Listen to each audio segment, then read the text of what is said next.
Do you mind if people from the audience sort of wave at us and enter into the dialogue? And yeah, sure. So those of you who, you know, when you've got a question that I haven't asked, then you're thinking, Trudeau, please ask this question, sir. There's no reason not to just wave at me or just raise your left foot, you know, and I'll be happy to get you involved because it's great to have this many people talking about literature, and you know, we ought to put all of our heads together as we do so. Well, it's a book about siblings in a way, you know. It's a book about many things, and I've enjoyed reading it and going back over it. And congratulations, Corey, for being a young guy who has done a lot of work. It's an amazing amount of work that goes into making it smooth, a smooth story of how many pages, by the way? Oh, 228? Oh boy. And I was thinking today, he knows every page of this book in a way that I will never know every page of this book. The revisions, you know, when I tell my students, every author in the world revises, and they don't believe me if they're young teens, you know. How many of you revise what you write? Raise your hand if you revise what you write. Yeah, exactly. Uh-oh, Daryl? I don't write. Oh, okay, so that's what what's your life with revisions like, Corey? Revisions are sort of fun sometimes and really frustrating other times, but with where things come back, I originally wrote the novel in 2007, so for 3 years it was this one novel. The story didn't change very much. I didn't really work on it. I focused more on getting it out there and published and getting some attention for it, trying to find a literary agent, because that's really the best pathway into major publication is finding an agent, sort of like an actor finds an agent to get into movies. So in doing so, I sort of sent out these letters and tried to get agent attention, and then after 3 years I got some. And then basically my agent suggested a few things. You know, love the novel, love the manuscript, but just say, you know, we might change this, this, and this. I think this would work better, and this would appeal more to the editors we're trying to sell it to. And so that's what I did, very minor changes. And then of course, when you get an editor, and the editor makes an offer on the book, and it's set for publication, then you start the whole process of real revisions and real edits. And that's when I waited for, you know, a couple of months for my editor. I flew to New York, I met my editor, she's really great, and just really connected to the story, which is really strange because it's a story set in, for those of you who haven't read it, it's a story set in small town Arkansas, and this editor is of Indian descent. She's lived all over the world. She went to high school in Warsaw, Poland. There's nothing about her that says anything about, you know, referencing small town Arkansas, but she somehow found a way to connect to the story. And I guess that's kind of the first time I realized that hopefully the story would have maybe a universal appeal and not just be limited to my small town sort of upbringing and experience. And so I met with her and waited for a couple of months, and then got, you know, the long email basically saying, this is what I think we should address here. And then of course I got, you know, mailed to me my manuscript printed out with notes. And my editor's so nice that she didn't even do them in red, she used green, so I wouldn't feel threatened. And but so I had all of her little green notes there. And you know, a lot of authors say that revising is really painful the first time, but I think I was just blessed with a really good editor because everything she suggested seemed, in my mind, to be something that I agreed with and thought would make the story much better. The editor's not there to change it, but to make it better. And so revising to me, I just always go into it with an open mind thinking, you know, I've written a story, you know, whatever the story may be, I've written this, it's there for someone to help me improve on, and that's what it is. So that's a really long answer to your very short. That was a terrific answer. I really enjoyed that. And the process of change. By the way, I didn't ask you this in advance, but is there one little example you can remember on, you wouldn't remember the page on which it occurs, an example of the kind of changes that authors make or that this author made?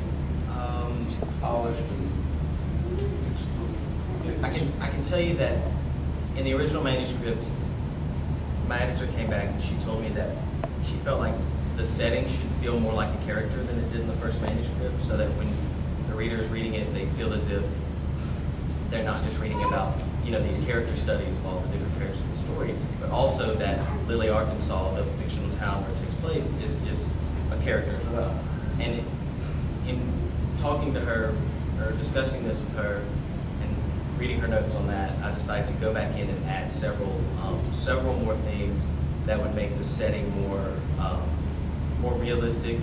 And there's a particular scene around page 30 or so, and this is when probably 36 actually, if you're going to show it. But and this is a scene where basically in this small town, this bird, this thought to be extinct woodpecker, has possibly reemerged, and all these people are trying to, just by show of hands, who's read the book, so I know a little bit.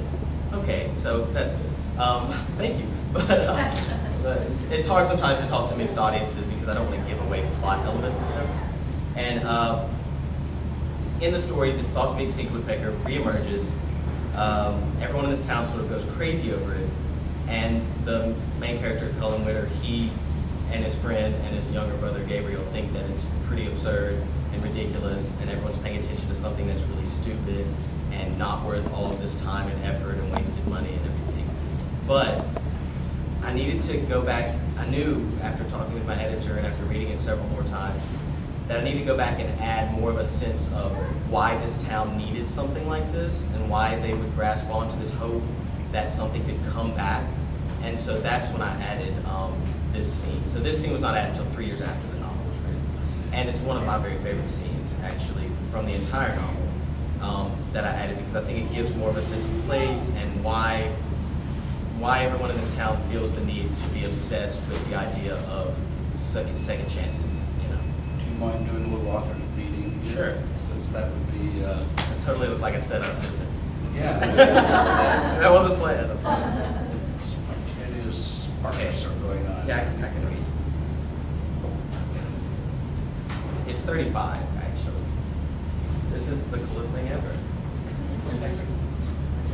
All right, so I'm going to start at the second paragraph, and basically in this scene, Cullen Witter, his younger brother Gabriel, and their two friends are sort of at this spot on the White River, and this is where they go to like hang out, and they've been airing their frustrations about school ending, the town being obsessed with this bird. They've sort of asked the much wiser than his age, Gabriel, the 15-year-old brother, they sort of asked him, why do you think the town needs this? And so this is Cullen's reaction to what Gabriel said. We got quiet for a few minutes after that. It was one of those moments when you're waiting on someone to say something important or funny or just do anything to break you away from the sad thoughts that overwhelm your mind. Thoughts like never having enough money to move away and not getting into college. Thoughts like having to come back to take care of a sick parent and getting stuck here all over again. That's what happened in Lily. People dreamed, people left, and they all came back. It was like Arkansas's version of a black hole. Nothing could escape it. I lay there silent beside my brother, my best friend, and his girlfriend, waiting in the water before me, and I knew that we were all just in the prelude to disappointment after disappointment. We joked about Lily all the time, but knew full well that we were part of it all. There wasn't anything that set us apart from the manager at the Lily grocery store, who just knew we'd make it out but never did. We were no different from my parents, both of whom had moved away and moved back to Lily within 5 years of graduating high school. That's terrific. That passage touched me because, well, it's one of the themes of the book, that sense of freedom that you want as you try to escape the local orbit, and yet the importance of the local orbit, you know, that conflict in our lives. Right. And I thought that was a great passage, the way you captured it there, and so thanks for reading that part. How many of you can't wait to get out of Shreveport, you know, and just, or Louisiana, or Ruston, Louisiana, you know, and yet at the same time knowing that you'll probably come back to Ruston or to Shreveport, you know. Levette did that, see. And so it's one of the great conundrums of life, you know, that we're drawn and repelled by our local territory. And, Right, and that was part of the story too, is that I wanted to, and I think when I wrote it the first time, and back to revising just a little, when I wrote it the first time, I sort of just assumed that people would know how the main character felt, which is very similar to how I felt growing up in a very small town from Springhill, which is, if you don't know Springhill, about an hour northeast of here, and it's very small, about 7,000 people. It's terribly boring. There's absolutely nothing to do there. And of course they opened up the movie theater in town the month I moved away to college. So I lost that my whole life. And so no movie theater either while I was there. But, you know, I think that I just assumed that people would understand that experience of growing up in that place. But going around and discussing the novel, I sort of had doubts when it came out, you know, thinking, will people be able to connect to this small town setting, to this isolation? I think what's really interesting is that as I've gone around, I've talked to people in, you know, in places like New York and near Washington, D.C., and all of these different places where, you know, people from much larger areas, much greater populations, I think there's this sort of universal sense that everyone at some point feels about where they're from.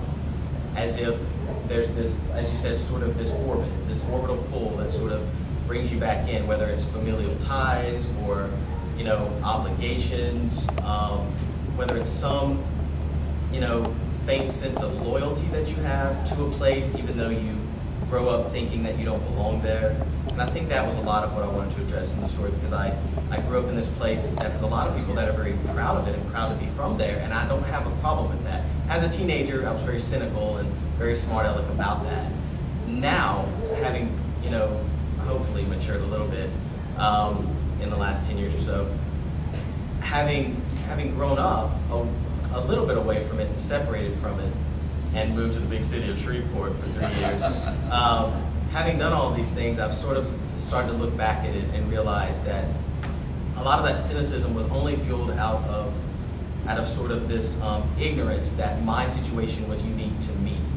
When in fact, going around and discussing with people, you know, I've met people who grew up in certain neighborhoods of New York City who say that they feel that way about just their particular section of the city, right, where they can't seem to get away from it. And so I think that it's really interesting to learn that stories that you don't think apply to a lot of people actually do. So yeah, setting's very important because, yes, it's called Where Things Come Back, and that's obviously about this place, this small town. But I think that the feel and what I wanted to portray is that most people feel some similar emotion about where they're raised. Yes. Therefore, the title, Where Things Come Back, really touches every reader, because we all have a place that can be applied to. And sure. I like, the more I've read the book, the more I like the title, the more the dog fell into place. How much can we say about the plot, by the way? How far down the road would you feel comfortable going with the plot? The loss? We just don't need to reveal the ending. Okay.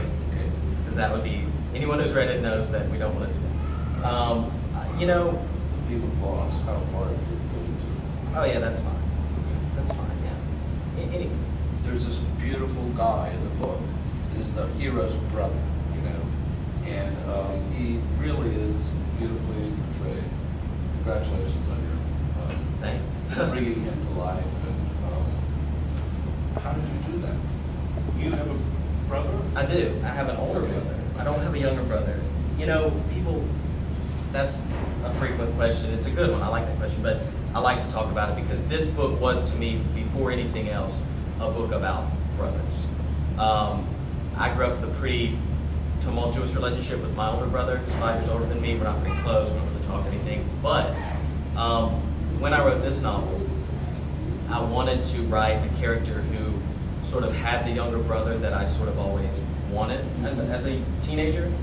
I think there was always this sort of sense of absence in growing up that you sort of, you know, I felt if I had a younger sibling who wasn't so much younger, you'd almost have this like automatic friend, but also someone you can take care of that you feel like needs you a little bit. And so I think that was part of it. So when I went to write the story, especially this relationship between these two brothers, it was important that this brother had, you know, almost unbelievably positive qualities about him, because he is a very much idealized version of a sibling, you know. And one thing that I set out to do, and I cited this about the time I started on the second or third chapter, and this was years ago, so I can't tell you exactly when I thought these things, but I knew that I needed one character in the story to be as innocent as possible, and one character to leave the reader thinking, you know, I can look back at all the characters and I can see negative things about each one, but I can't find one about Gabriel. And so that's what I wanted. And of course, the religious symbolism there is that Gabriel is named after the angel. And so he's supposed to be this very sort of pseudo-angelic character. There's a passage, but I can't remember the page, on which there's a kind of a re-approaching of your brother and re-description of him. Do you remember what page? It's one of the pages marked. I can't quote pages. With a paperclip. Okay, I appreciate like that was the only one. Okay. It's one of the pages marked with a paperclip, but let's see if we can find that one, because I think that your passion for this younger brother is a marvelous thing about the book, and it's something that we might be able to come up with here in just a moment.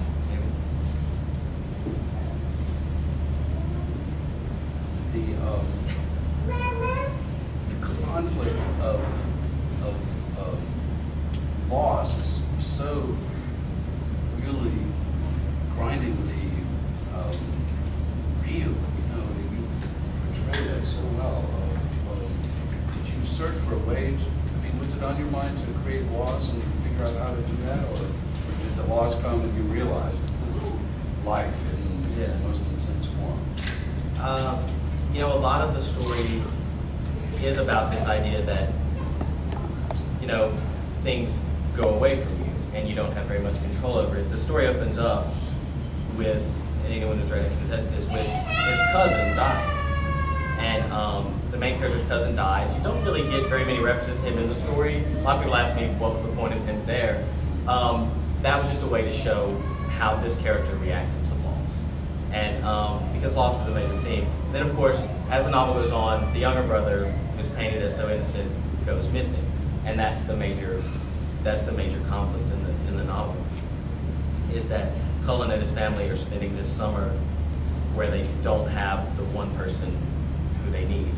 And I think at the point that I wrote this novel, I had never experienced a major death in the family. I had never lost a close friend.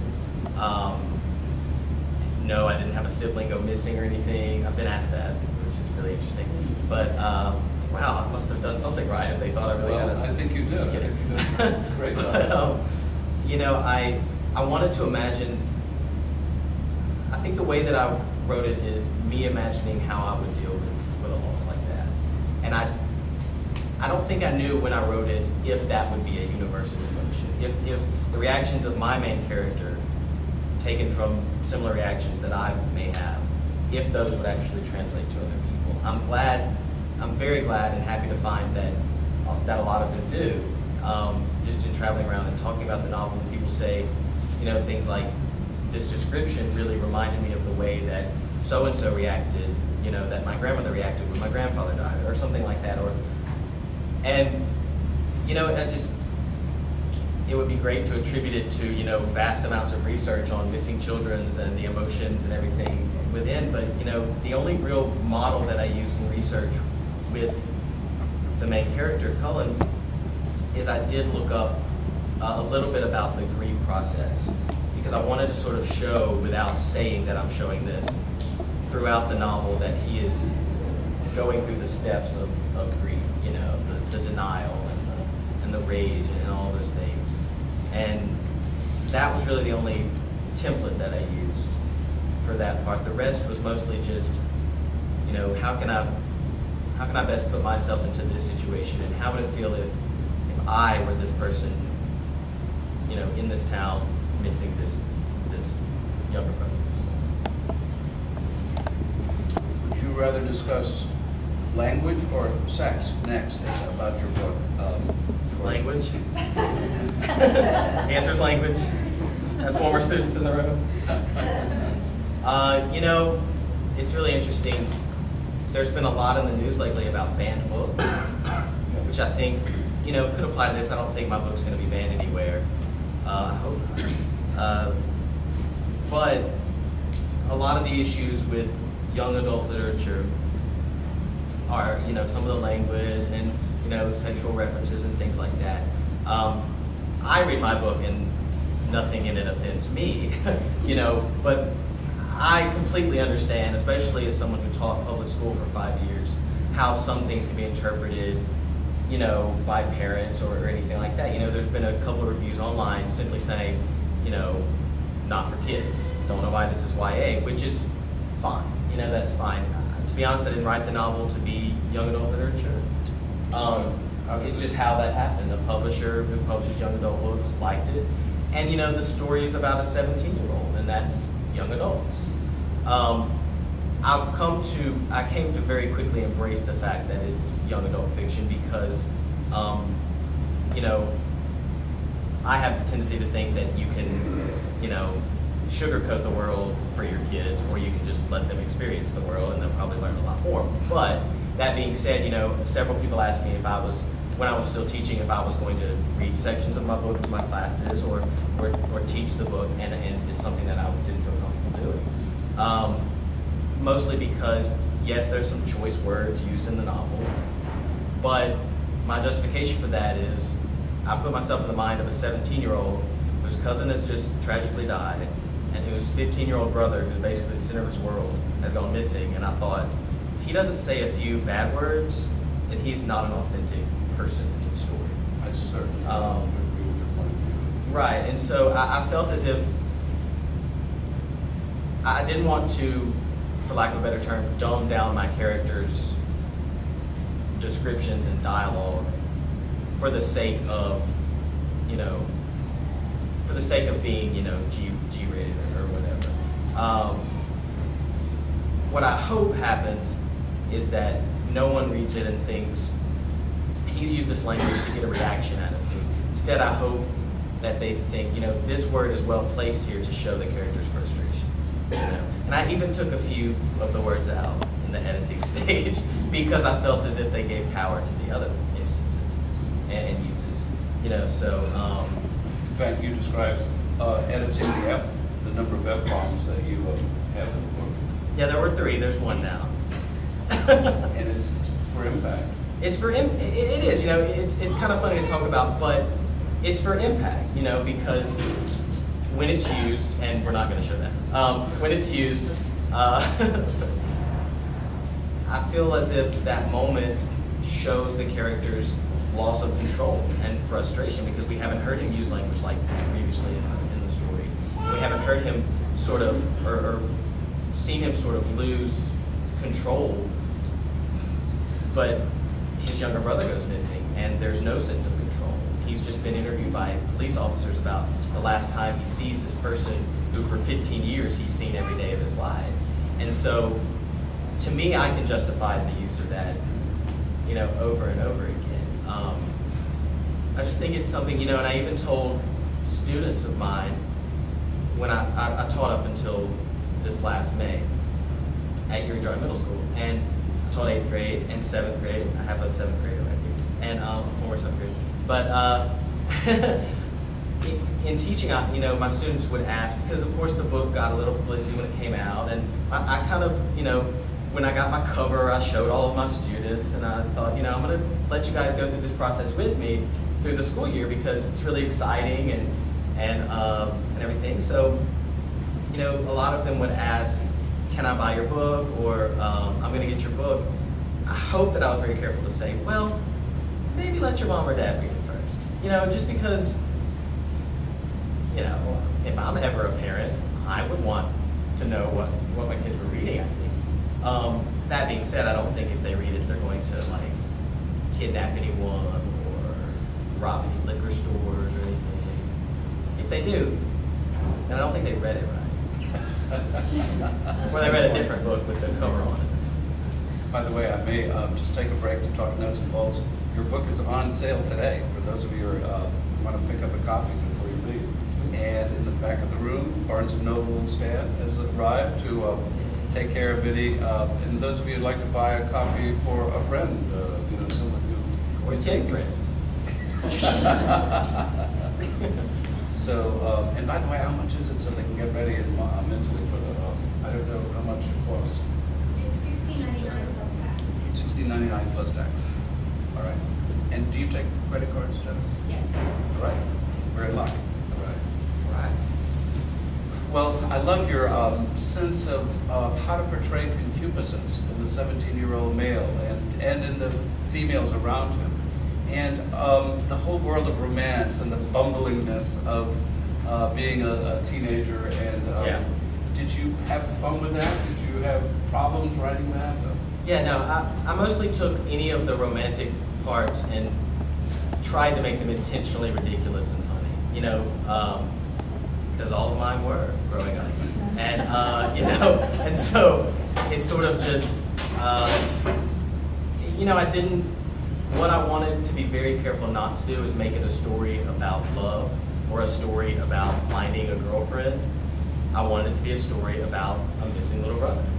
And so there was even a little bit, when you meet with publishers and everything, and they have sales teams who, their job is to market your novel to a nationwide audience. And, we got some notes back from the sales team saying, can you put more of your female characters in the story because girls read books more than boys do. They said this, and my editor and I really talked about it, and it was just something that didn't need to be done in this story. Not that females are, underrepresented in the story, but the part of them in the story is, I guess secondary, only because it's not a story about romance. It's not a story about love, and any parts of those that happen are only to reflect on the main character's struggle with this summer that he's having, And there's this storyline about him being in love with this girl who's a year older than him, who's graduated high school, Ada Taylor, who's named after the interstate exit, if you know that is. Ada Taylor. That's the first character name I got because I got the book idea on I-20 going to Springhill. Lovely. So this is the voluptuous woman of his life, I think it's safe to yes, say. this is his dream woman, and you sort of think when you're reading that the story is going to focus on that and on that relationship and on him, pursuing her. But then, as we learn more about her and we learn more about him, and we realize that, he can barely keep himself together. And he's, his dad's sort of obsessed with finding his brother naturally. His mom has completely lost it at one point in the story. And yeah, it's just not, to me, there's nothing in this story that's romantic or, wistfully, loving or anything like that, because it's supposed to show that, adolescent dating and love is sometimes very, it's very much situational, and I need a girlfriend right now, and because everyone else is doing this, and yeah, it's sort of just to portray, like you said, sort of bumbling. Yeah, it's also supposed to be funny. It's supposed to be funny when he doesn't know what to do when he's eating popcorn and the girl's nibbling on his ear. It's supposed to make me laugh, and so I hope From my point of view, you captured that well. And then the other girl, Alma. Again, a complicated, not easy deal. How would you describe her, by the way? Well, Alma is a young, how would I describe Alma? Poor Alma. She doesn't get fair treatment in the novel very well. But Alma is this character who basically is a few years older than the main character. He gets set up on a date with her, and through a series of events and through her backstory, we learn, why.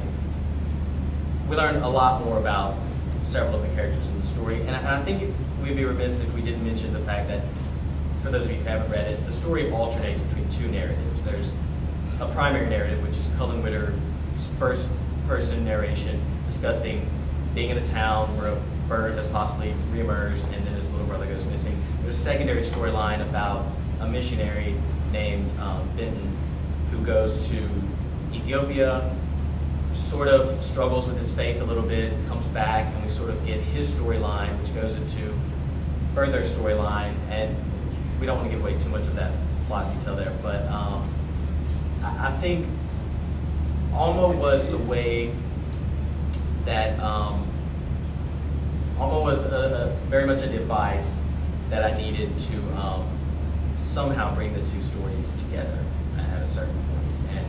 And so, you know, I do, however, I really like her in the story. You know, and I was talking to someone else, and I think she's much more likable than Ada is. And so I get the idea that she's also just another character looking for something who maybe takes a few tries, you know, takes several tries to find out what that is, just like all the other characters. I love the fact that these guys, these women, don't get it right. They just kind of collide, scramble, pick themselves up again, and look around for the most graceful way to exit and move on to the next adventure. And I think that, for me, is one of my favorite parts of watching this story unfold. Men and women and how they collide.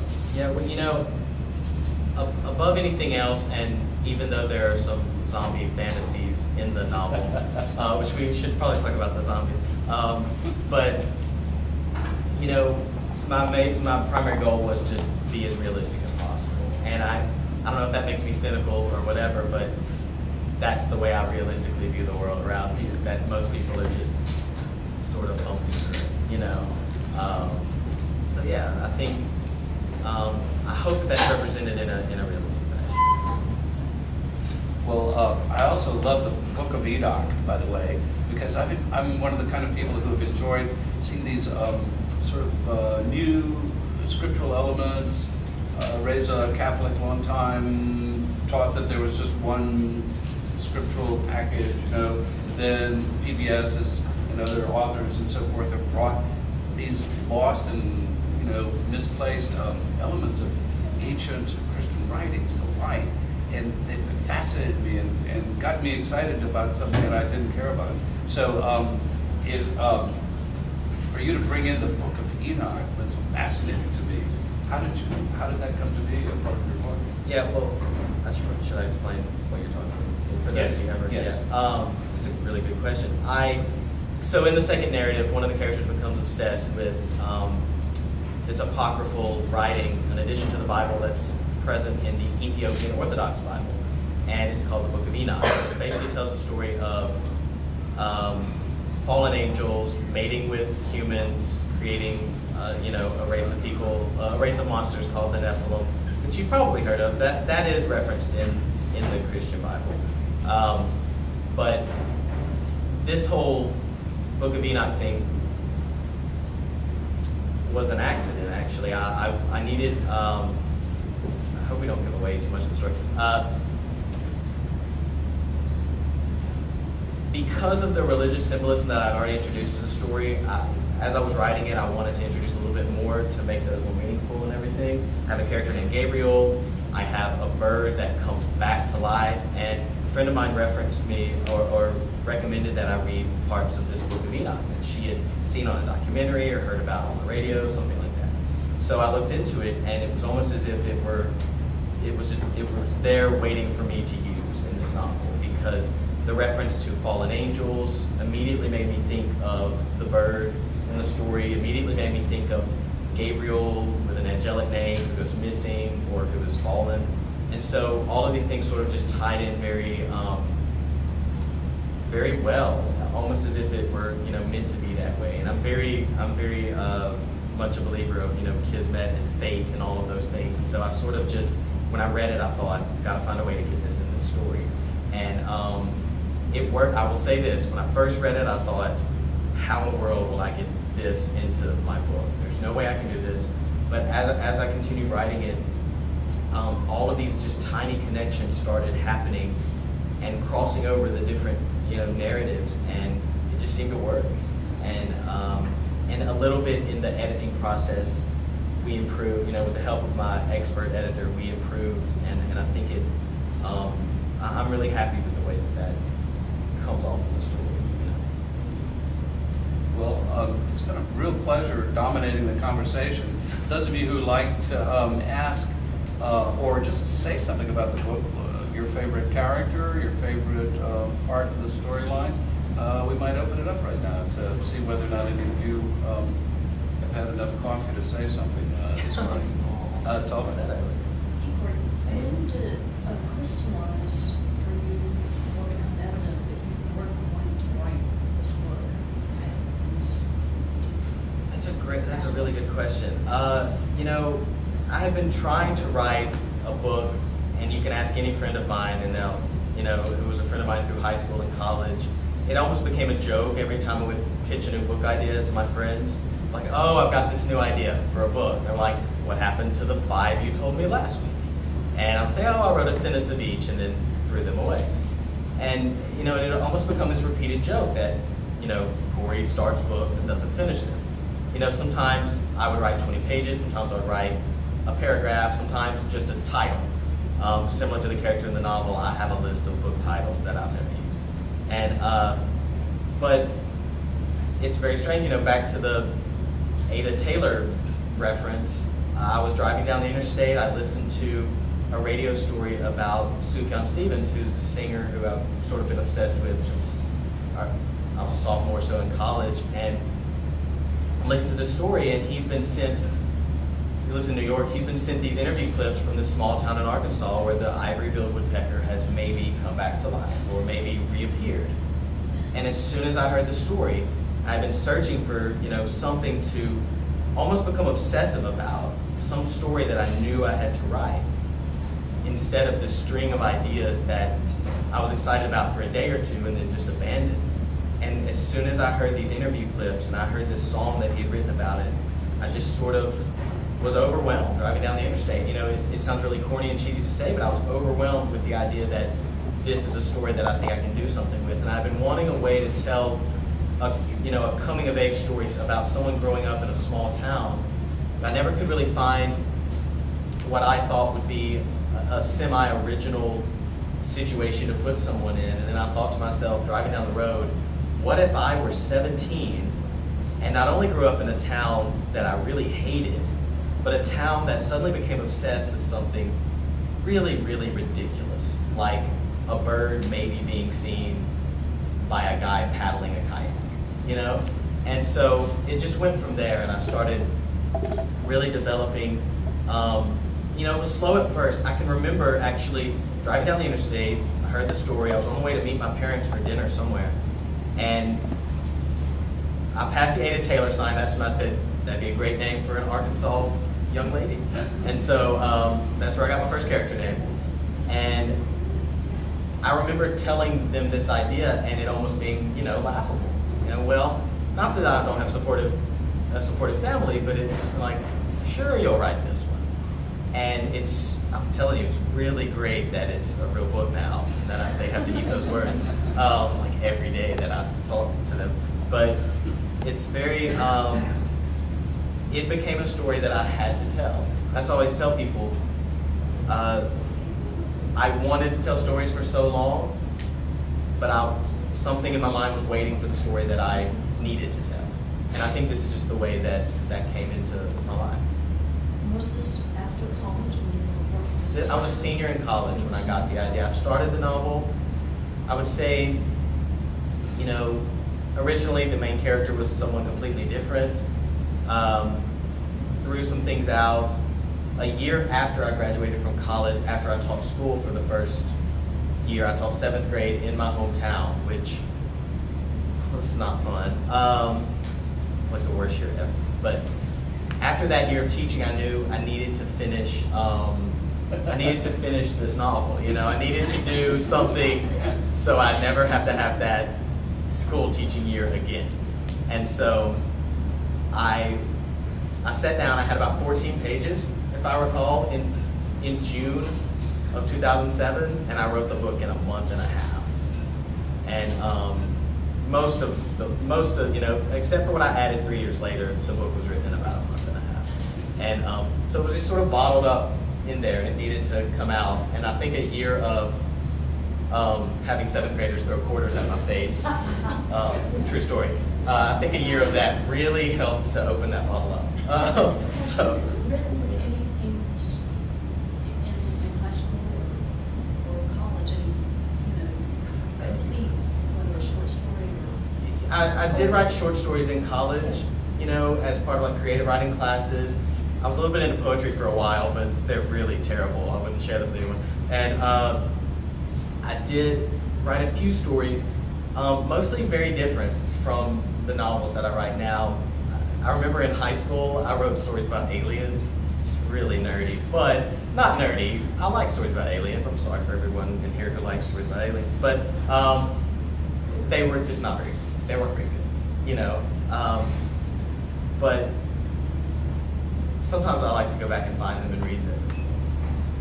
Yes, I've actually accomplished something after this story happened. So, yes.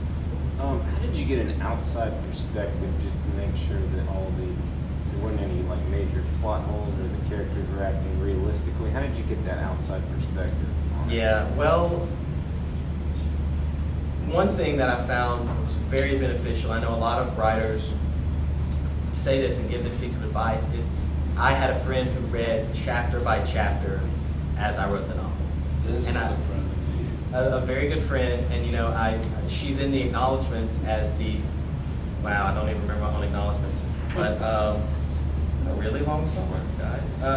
Just kidding. It says, Randy Anderson for her skills with a highlighter and red pen, and basically used to call her the queen of highlighters because she cared enough and she believed enough in this story that I was writing that it was a friend I met in college in French and writing classes, and she would, you know, print these stories out, highlight what she liked, circle in red and put notes on what didn't work. This doesn't make sense because you said this in chapter 3, and that was the most beneficial thing in the world.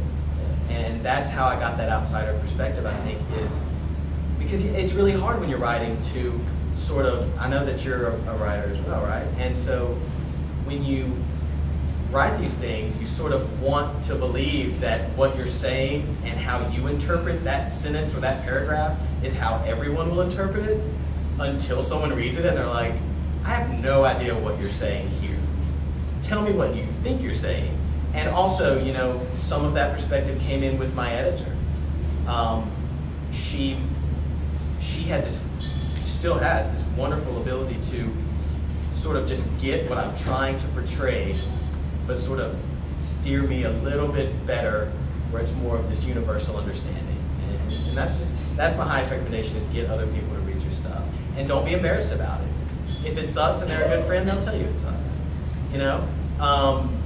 If Randy were here right now, you would have recognized her already. Yes, she is not here. She is not here. But if she were, yes, I would make her come up and be interviewed by you. I'm very happy you had someone like that, because that is not easy to come by. It's not, you know. Do you have someone like that for you? Sitting right there. Well, There you go. congratulations. It's a good team that you're. Team power. Yeah, that's right. How many of you have someone who will read what you write, you know, and care about it and give you some feedback? Well, it's lucky to have such a person. It should usually not be a close family member, in my experience. It's okay if you pick one, but they love you too much. They'll let you write really bad things. Unless you're my dad, you won't. Yeah. Well, how many of you are thinking movie for this story? If you are, you're thinking along the lines of the author himself, because he grew up loving movies. And what are your thoughts about how to make this into a movie? Well, I have lots of thoughts about that. You know, and it's sort of, sometimes I almost feel bad saying this to these book groups that I talk to and things, but my obsession growing up was not reading, it was movies. And but that segued into reading, and it segued into writing and wanting to tell stories that I hope have some sort of cinematic or visual, you know, reaction in the reader, or produce that reaction. From the first time that I finished the novel, very much have, dreamed about it being somehow adapted into a good movie. I don't want it to be just like, a lot of books are turned into really terrible movies, and I would almost rather it just not happen, depending on how much they pay me for it. But that was a joke, it's kind of. And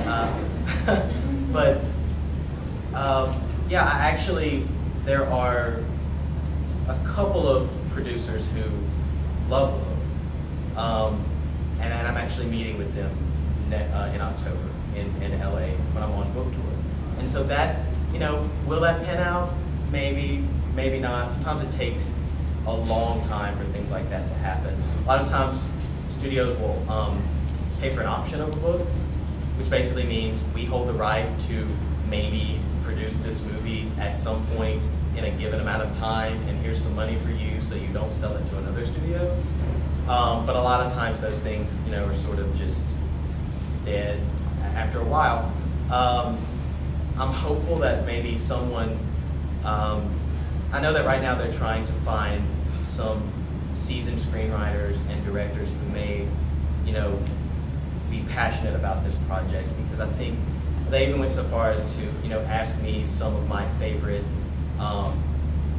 films and directors and screenwriters and people who I thought would sort of match the tonal feel of the novel. And I don't know if that was just them blowing smoke or whatever, if that's what they do with everyone, but it's exciting, and I'm sort of an eternal optimist, so I think the best and hope that something like that will happen. I mean, that would be a dream come true for it to be, or this is a dream come true, so it's sort of be like a plus, It's also a movie. That would be great. Great. Well, I hope it was asked for you. Are there more questions, by the way? Has anyone thought of another question? I talked so much, guys. Well, that's what this is all about. It's really a pleasure to have this inner world of the writer, This was fun. who made their imagination and their prose all come together. It's really fun to have that insight that comes from talking with you. And thank you, John Corey Whaley. Thank you, Robert. Yep. I